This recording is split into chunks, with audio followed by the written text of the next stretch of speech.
বিভাজন নয়, বিএনপি জাতীয়তাবাদে বিশ্বাস করে বলে মন্তব্য করেছেন স্থানীয় সরকার মন্ত্রী ও দলের মহাসচিব মির্জা ফখরুল ইসলাম আলমগীর। বলেছেন, সব ধর্মের মানুষের অংশগ্রহণে বাংলাদেশ গড়তে চায় তার সরকার। বৃহস্পতিবার রাজধানীর স্বামীবাগে রথযাত্রার উদ্বোধনী অনুষ্ঠানে এসব কথা বলেন তিনি। বলেন, প্রধানমন্ত্রী তারেক রহমান অল্প সময়ের মধ্যে মানুষের মন জয় করেছেন। তার কাজের প্রধান জায়গাই হলো সাধারণ মানুষের উন্নয়ন। প্রত্যেক শ্রেণীর মানুষের উন্নয়নে, আর্থ-সামাজিক অবস্থার পরিবর্তনে কাজ করা হবে বলেও জানান মন্ত্রী।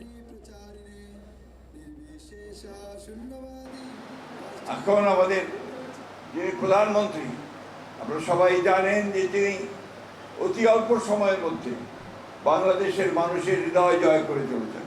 বাংলাদেশের রাজনীতিতে ধর্ম নিয়ে অনেক বিভাজনের সৃষ্টি করা হয়।